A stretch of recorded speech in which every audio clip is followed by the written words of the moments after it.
Sejam bem-vindos a mais esse podcast. Eu sou Paulo Gonçalves e você está no Mogi Guaçu do Futuro. BeCowork é um espaço colaborativo que conecta pessoas, ideias e negócios. Com 2 unidades em funcionamento, oferecendo salas privativas, estações compartilhadas e salas de reunião em um ambiente profissional e inspirador que estimula produtividade e networking. Chame alguém agora da equipe BeCowork pelo WhatsApp 19 98274 2065. Coloque suas ideias e trabalhos em prática e não esquenta com nada não. Vem para BeCowork. BeCowork e Mogi Guaçu do Futuro. É uma parceria de sucesso. Tá com fome? Peça agora os seus salgadinhos na Suelen Salgados, que é uma delícia de salgado. Produção diária, super fresquinhos, crocante por fora e macio por dentro. Salgadinhos para buffet, para comércio, para festas. Salgadinhos para toda a família. Faça agora o seu pedido no WhatsApp que está passando aqui embaixo, que é 19 99790 0073. Suelen Salgados e Mogi Guaçu do Futuro. É uma parceria de sucesso.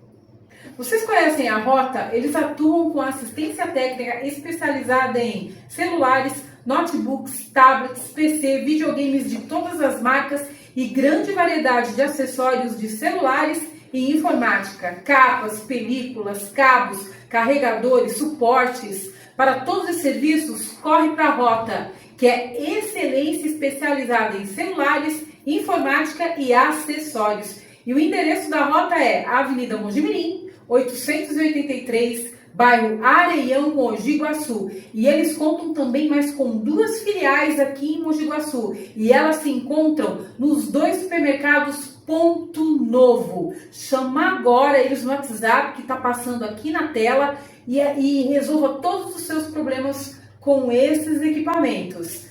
Rota Celulares e Mogi Guaçu do Futuro é uma parceria de sucesso. E hoje eu vou bater um papo com o deputado estadual Barros Munhoz.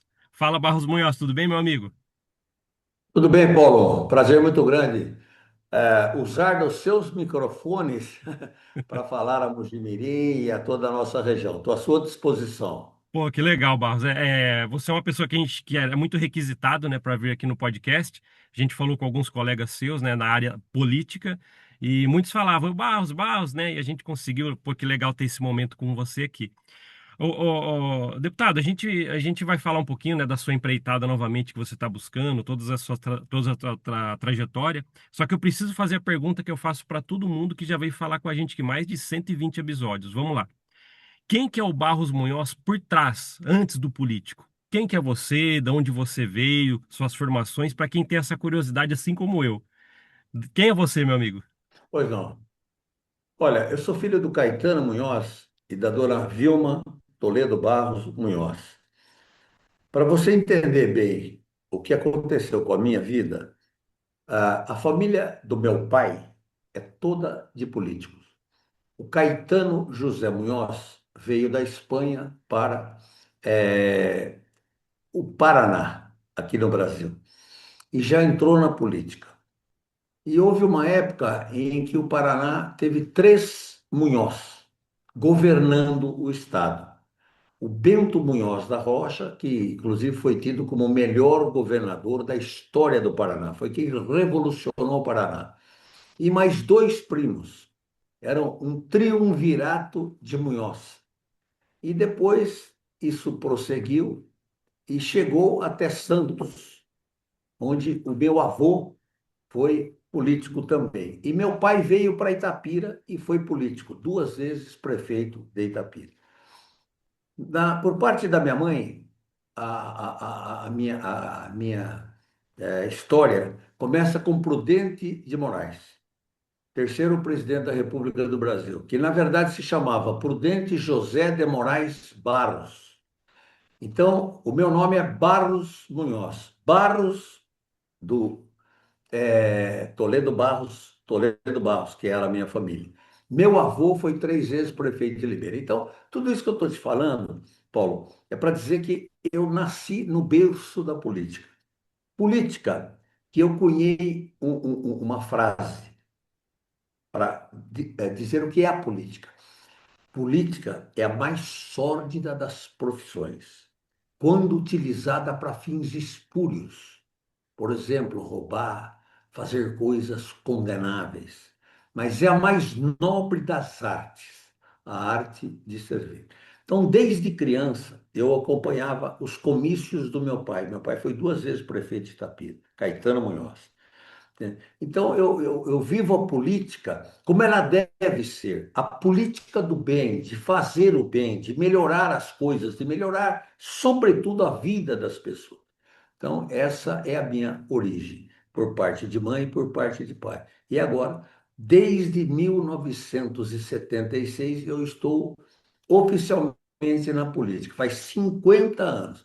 Eu fui eleito prefeito de Itapira pela primeira vez, fui 3 vezes prefeito de Itapira, né? Pela primeira vez em 1976. Depois disso, eu estou no meu 7º mandato de deputado estadual. Fui 3 vezes líder de governo na Assembleia Legislativa do Estado de São Paulo. Fui 2 vezes presidente da Assembleia Legislativa do Estado de São Paulo. Fui secretário da Agricultura do governador Fleury. Fui ministro da Agricultura, do Abastecimento e da Reforma Agrária do presidente Itamar Franco.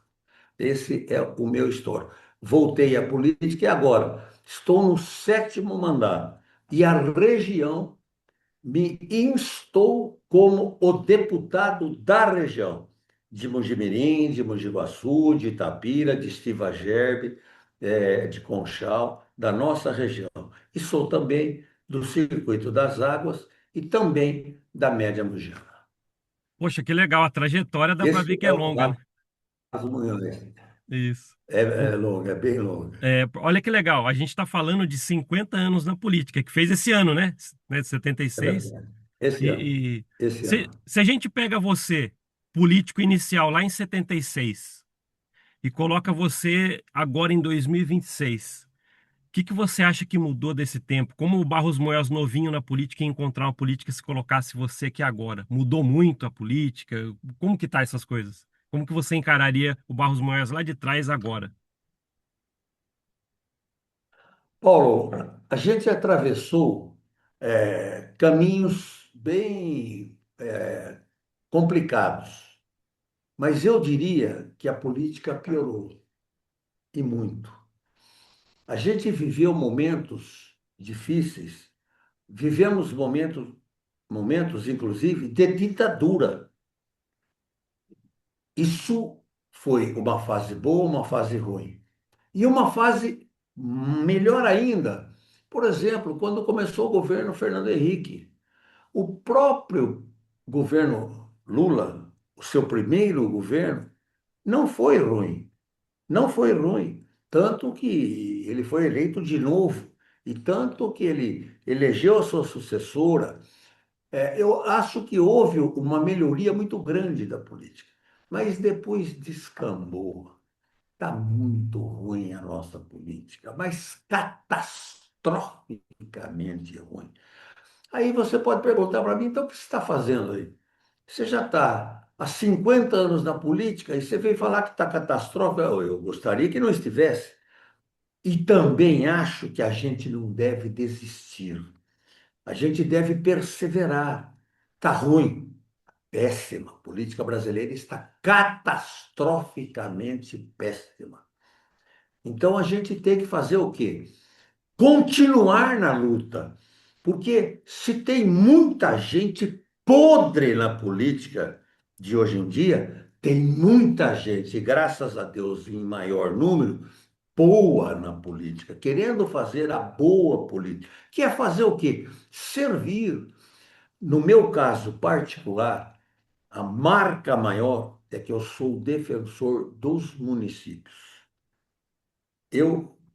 muitas pessoas me criticam. Pô, mas você está sempre junto com o governador? É lógico, eu ajudo o governador. Para quê? Para ele ajudar os municípios. Eu acho que, fundamentalmente, qual é a minha posição? Eu represento os municípios que me acolhem, que votam em mim. Então, o meu compromisso maior não é comigo, certo? E nem é com ninguém, é com os municípios. Eu sou o mais votado de Mogi-mirim, eu apoio Mogi-mirim. Sou o mais votado de Mogi Guaçu, eu apoio Mogi Guaçu. Sou segundo colocado, eu também apoio. Enfim, a minha vocação política é visando o bem dos municípios. Eu sou municipalista. Desde o primeiro dia que eu comecei a ser prefeito de Itapira, né? Eu participei de todos os avanços do municipalismo paulista e brasileiro. Então, essa é a minha diretriz na política. Eu tenho percebido, ô, deputado, que às vezes que a gente tem ouvido falar sobre você na região, realmente é o cara que traz recursos e ajuda a trazer recursos para nossa região aqui, Mogi Guaçu, Baixa Mogiana, e realmente essa é uma bandeira que se vê ao falar do seu nome, né? Mas eu queria só voltar uma coisa que você disse. A política não está realmente boa, como você disse, ela está ruim. E tem pessoas que entraram em contato com a gente já, com outros atores políticos que vieram falar com a gente, que entram em contato na nossa página, a gente é bem grande lá no Facebook. Às vezes as pessoas entram e falam com a gente ali. E muitos falam que estão desacreditados na política. Ah, é muita corrupção daqui, é muita pessoa querendo tirar vantagem dali, adquirindo a política para enriquecer. Para essa pessoa que vê o Barros Munhoz, a gente vê você hoje em dia apoiando os candidatos que você está apoiando, principalmente agora na eleição, que a gente vai falar um pouquinho, né, da sua busca pelo novo mandato. Mas o que você diria para esse cidadão, a cidadã que entrou em contato com a gente, por exemplo, ou você já deve ter ouvido muito, nossa, estou desacreditado com a política, é muita corrupção, todo mundo quer tirar vantagem, roubar a gente lá no precinho, lá no... O que você diz para a pessoa desacreditada na política, Barros Munhoz? Olha, eu repito aquilo que já falei, a gente não pode desistir, não pode descrer. Não é todo mundo que é assim. Eu tenho orgulho de dizer que em São Paulo a situação não é assim, certo? A Assembleia de São Paulo, por exemplo, é uma assembleia digna, que não se compara com algumas outras assembleias do país, que estão aí na vitrine da imprensa, que estão aí sendo denegridas, né? E muito menos com pessoas de algumas assembleias que praticam tudo de errado que estão praticando. Assembleia de São Paulo, você não vê isso.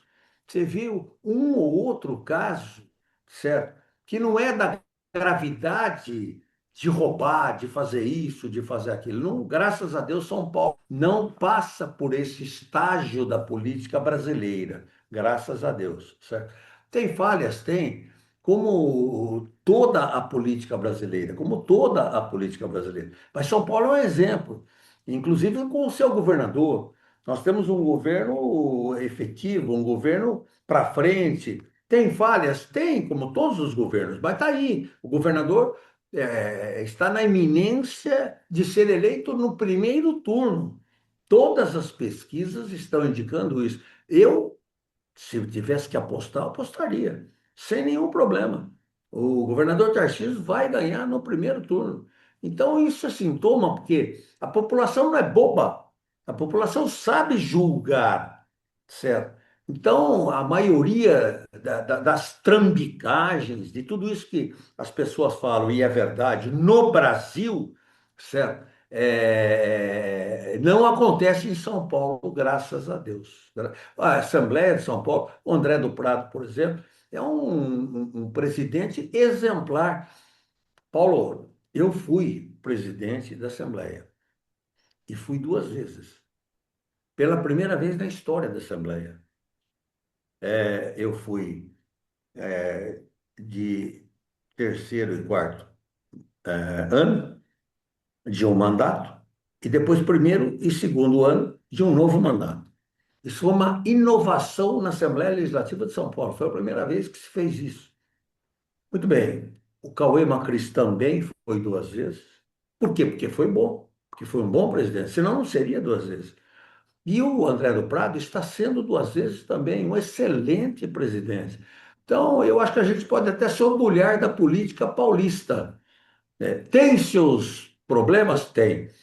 Nos municípios, certo? Em alguns recantos, tem. Mas são infinitamente menores do que a podridão que se assolou do nosso país inteiro e na maioria dos estados brasileiros. Sim. Pô, que legal. Obrigado pela essa explicação. Até que é bom ouvir de você, como eu falei, um personagem político bem forte aqui na nossa região, falando a respeito disso e como que está a política, por exemplo, que a gente consegue enxergar em São Paulo, né? Falando em São Paulo, que legal. Deputado, você está buscando uma nova reeleição como deputado estadual. E a sua bandeira continuará qual? Trazer para os municípios recursos ainda, como você sempre fez? Quer pegar outras bandeiras? Qual que é o seu projeto daqui para frente com tantos mandatos que já teve e mais um que você está buscando? O que que você diz pro pessoal que, pô, acho que eu vou de Barros Munhoz dessa vez. O que que eles podem esperar de você? Olha, na verdade, eu vou repetir o que disse. Eu sou um deputado municipalista, mas eu não fico só nisso. Quando eu fui presidente da Assembleia, eu fiz uma luta que, lamentavelmente, não vingou. Paulo, é incrível. Em 1988, foi elaborada a Constituição Brasileira e nós, estados todos do Brasil, em 1989. Nós vamos fixar em 88. O que foi feito em 88? Quem fez a Constituição Brasileira foram os senadores e os deputados federais. Tudo para eles, tudo para Brasília, quase nada para os estados. E quase nada mesmo para os municípios. Então, tive a coragem, quando presidente da Assembleia, de fazer uma proposta de tirar um pouco, não é muito não, Paulo, do governo federal, da esfera federal, e passar para os municípios, fortalecer os municípios. E dei o caminho para os municípios também fazerem essa proposta e tirar um pouco de Brasília para desenvolver para os outros estados e para os municípios. Então, os municípios hoje são quase mendigos. Os prefeitos são quase mendigos. Os deputados estaduais são quase mendigos. Indo a Brasília, indo a Brasília, indo a Brasília. Quer dizer, o trânsito, acho que se for pegar aí as empresas aéreas, quem mais usa os aviões brasileiros são os prefeitos e os deputados, entendeu? Indo a Brasília, quase que pedindo esmola, quase que pedindo esmola. Isso é condenável. Nós estamos atrasados. Qualquer país desenvolvido do mundo tem a nação fortalecida, mas os estados também. Vai ver como é que é nos Estados Unidos, vai ver como é que é na Inglaterra, na Espanha, em Portugal, na França, em qualquer outro país do mundo. Os municípios têm força, têm dinheiro, certo? Os estados também. Agora, o Brasil não. É 90% em Brasília, 8% nos estados e 2% para os municípios. Então, essa é a grande luta. Eu me entrego a ela, eu a defendo. Eu sou municipalista com esse teor, de brigar, de levar adiante. Vocês vão falar, poxa, mas há tanto tempo, já foi melhor. Eu acabei de dizer. Houve uma época, havia um movimento, eu me lembro do Quércia liderando esses movimentos, os estados e os municípios se unindo e ganhando força junto ao governo federal. Mas isso foi estagnado e até diminuído na Constituição de 1988. Poxa, que legal. Obrigado pela explicação. Até eu consegui entender melhor sobre isso que você explicando, qual a projeção que você também espera, mesmo com tantos mandatos, e que você ainda busca para trazer para a nossa região aqui. Deputado, eu vou fazer uma pergunta que tinham falado para mim. Ah, você vai falar com o Barros Munhoz, tal pergunta, e não foi só uma pessoa que disse. Eu sei a resposta, mas eu queria ouvir de você. O Barros Munhoz, o deputado Barros Munhoz, ele é de esquerda, direita ou centro? Eu sou de esquerda, de direita e de centro. Na verdade, é, eu não sou de esquerda, Tá, eu sou de centro e não sou de direita. Mas eu respeito coisas da esquerda. O que eu abomino é a extrema esquerda. Eu respeito a direita, mas o que eu abomino é a direita fanática e que despreza o mundo, entendeu? E que é fora de realidade. Então, eu acho que a gente tem que ter o discernimento, tem que ter o bom senso. E eu me considero de centro, sinceramente. Eu acho que a esquerda tem coisas negativas, muito mais negativas do que positivas, certo? Mas tem algumas positivas. E a direita, a mesma coisa. Ela, quando é a extrema direita, é ruim. Não só no Brasil, em todos os países do mundo. Agora, a direita eu respeito. Respeito e muito. Sou mais à direita do que à esquerda, mas sou do centro. certo. Legal, obrigado pela resposta. Esclarece muita coisa para quem queria saber isso. Pergunta Pois que não. veio também é pela sua trajetória tão grande na política. Muitos queriam saber a respeito da sua opinião de como está a eleição hoje a nível presidencial, que está disponível aí para o pessoal, para os eleitores. Qual que você vê o cenário e o que, que pode acontecer numa possível A ou B, estando ali à frente novamente, ou um novo candidato que possa assumir? Como que está a nível presidencial à sua vista? Barros Munhoz, como que você acha que está o cenário? Olha, eu acho que a eleição está extremamente dividida, né? Com Lula e com o Flávio, né? Mas tem uma perspectiva de ter um Caiado ou até mesmo um Renan. Acho que o Zema é carta fora do baralho totalmente. Acho muito difícil que não fique entre Lula e Flávio. Isso é bom para o país? Não sei. Não sei te dizer. Eu acho que o país está querendo uma renovação. Você vê, você percebe que ambos, tanto o Lula quanto o Flávio, têm um grau de não aprovação muito grande. Então, eu ainda acredito que possa um Caiado participar dessa eleição. É difícil? É. É quase impossível. Mas impossível, eu costumo usar um ditado: impossível é Deus pecar. Deus não peca. Então, é possível que daqui para frente haja um movimento que permita o Caiado, por exemplo, ocupar uma posição dessas duas que estão em confronto. Então, eu acho que a eleição está muito disputada. Eu não acho. Estão aí todas as pesquisas mostrando. O Lula e o Flávio estão praticamente empatados, né? Mas não descarto a possibilidade do nosso candidato do PSD, o Caiado, de ser uma alternativa. E acho que seria uma grande alternativa para o Brasil. Ninguém é governador de um estado. Eu convivi com o Caiado. Quando eu fui ministro, ele ficou meu amigo e eu amigo dele. E admiro o Caiado. Ninguém sai de um governo de um estado com 88% de aprovação à toa. E outra coisa, o Caiado saneou o Estado. É o único Estado brasileiro que acabou com a bandidagem. Não existe bandidagem em Goiás. E nós precisamos, hoje, o maior problema do Brasil é a bandidagem.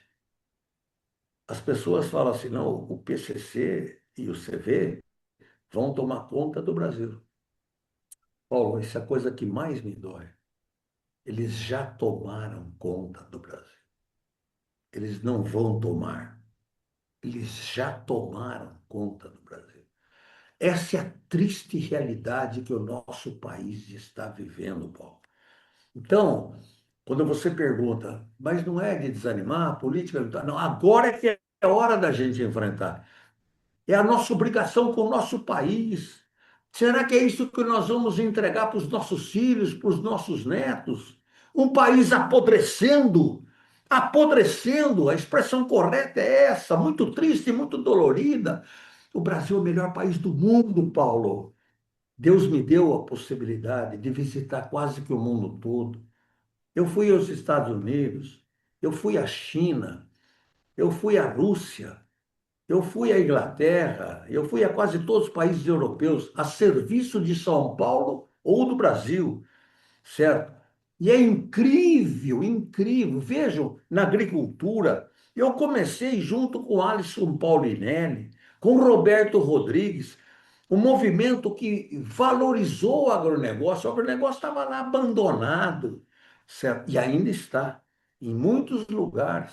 Por exemplo, você pega o orçamento de São Paulo, 100% das receitas. Aí a educação tem tantos por cento, a saúde tem tanto por cento, não sei quanto tem tanto por cento, não sei quanto tem tanto por cento. Sabe quanto tem o agronegócio? 0,2%. Certo? Então, eu não estou criticando o governador Tarcísio.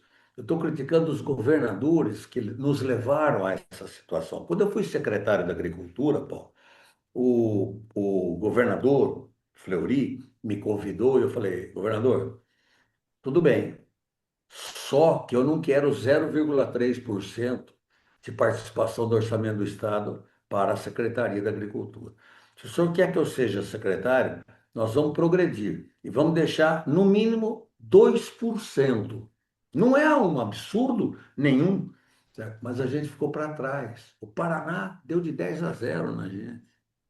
Era São Paulo que dava exemplo, né? Aí veio a Embrapa. A Embrapa fez muito mais. E nós temos aí o agronômico de Campinas, bem devagarinho, bem para baixo, né? Eu revolucionei isso quando fui secretário. Tanto que o presidente da República, o Itamar, perguntou ao Aureliano Chaves. Aureliano, eles são amigos, são mineiros, né? Eu estou precisando de um ministro da Agricultura. O meu, que é o Barbosa, de Goiás, não está funcionando. E na hora, o Aureliano falou, Barros Munhoz, São Paulo.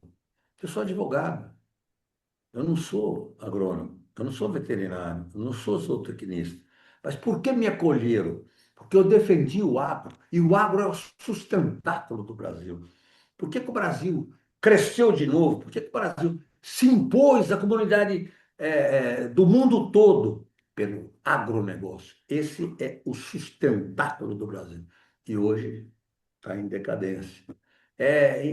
Infelizmente, é dessas coisas que nós precisamos cuidar para que o Brasil progrida, para que o Brasil vá para frente. Sobretudo, Paulo, com um judiciário mais ativo, mais dinâmico, mais efetivo, que acabe com essas barbaridades que acontecem no nosso país. Pô, que legal. Obrigado até por essa explicação também. Barros, você disse também que já participou, na verdade está no seu histórico, que você participou de uma eleição para governador de São Paulo.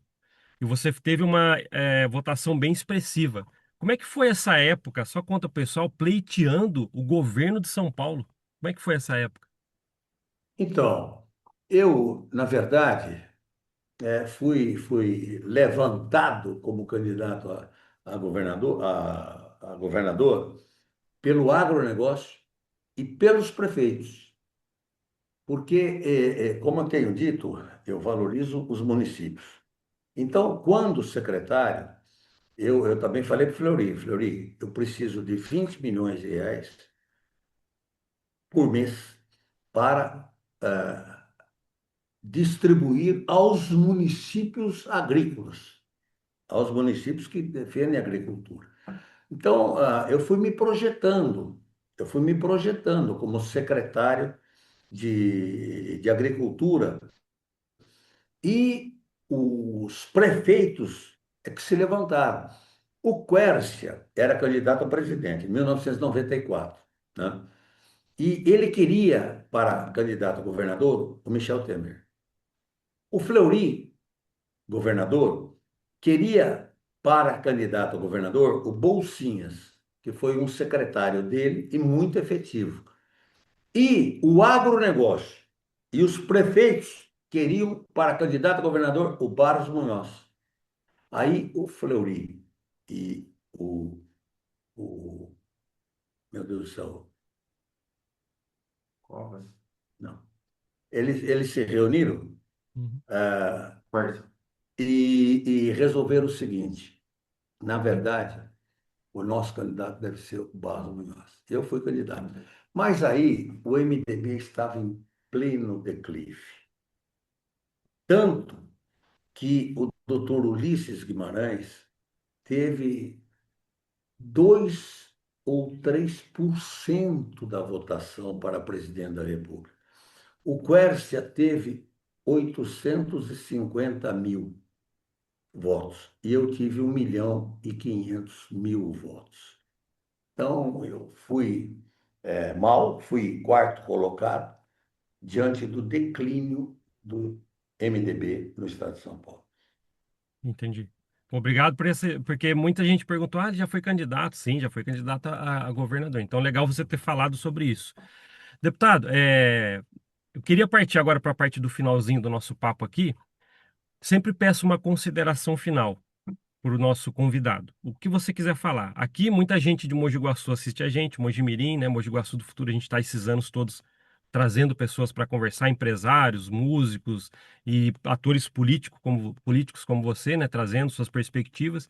Então, eu queria convidar você para deixar uma consideração final, um abraço, um alô, o que você quiser falar para quem está assistindo a gente aí. Lembrando, né? Muita gente está assistindo a gente, pô, que legal conhecer um pouco mais o Barros Munhoz, quero saber sobre ele, essa pessoa tão ansiosa aqui olhando você. Quais as suas considerações finais, meu amigo? Olha, eu queria dizer o seguinte: o prefeito de Mojimirim, quando estava em Itapira, ele não era da minha corrente política e eu não era da corrente política dele, mesmo quando ele foi prefeito de Mojimirim, certo? Depois, ele muito corretamente disse: Você é o deputado da região, eu preciso de você.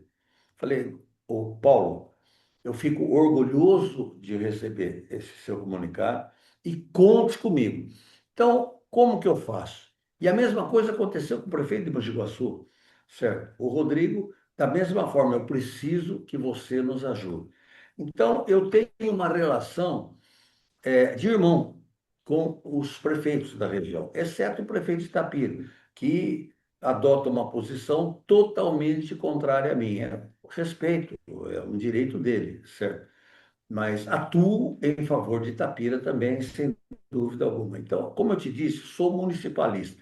O que que significa isso? O prefeito, ele tem uma série de coisas a enfrentar, e muitas ele precisa do apoio do governo. E aí é que entra o deputado. Então, o que eu faço? Então, o prefeito precisa de uma escola em São Paulo. Eu vou com o prefeito. O prefeito precisa de um recurso para a pavimentação de uma região da cidade. Eu vou com ele. E tantas coisas mais. Eu trouxe o AME para a nossa região. Eu trouxe muita coisa. Se eu ficar aqui, eu vou ficar 1 hora e meia falando. Para você ter uma ideia, para Mojimirim, eu trouxe mais ou menos 800 milhões de reais nos últimos anos, em recursos para Mojimirim, certo? Se você pensar para Mogi Guaçu, é mais ou menos o mesmo valor, de 600 a 800 milhões de reais. Em que? Em benefício de escolas, estradas, por exemplo, né? Dor de cabeça, é dor de cabeça. Essa de ligação de Itapira com Mogi Guaçu, eu fiquei 17 anos lutando. Posso falar, não é verdade? É verdade. O Brasil é lento, o Brasil é demorado, muito demorado. Agora tem um problema sério da ponte que caiu aí em Mojimirim. Só agora que nós conseguimos começar a construir a nova ponte. Demorou 9 meses. É lento. Eu estou criticando o DR? Não. O doutor Codelo é um exemplo de administrador. mas realmente as coisas são lentas. Então, o meu papel é esse, ajudar os municípios. E é assim que eu quero continuar fazendo política, sendo o defensor dos municípios das regiões que eu represento. Então, eu agradeço a sua oportunidade, me coloco à sua disposição e sou uma pessoa de peito aberto, certo? Tudo aquilo que precisa ser falado, que precisa ser dito, eu sempre me coloco à inteira disposição e agradeço a sua gentileza. Pô, que legal. Então, nós que agradecemos, então. Obrigado, Barros Munhoz, por ter participado aqui do podcast Mogi Guaçu do Futuro. Foi bem legal esclarecer um pouquinho sobre sua vida lá atrás, sua trajetória e um pouquinho das perspectivas, principalmente para nossa região. Então, tá bom. Barros, possa voltar aqui outras vezes, vamos fazer o convite para ver como que estarão as coisas no futuro, tá? Então, já fica um pré-convite aqui, tá bom? Obrigado. Um grande Tá. abraço a você.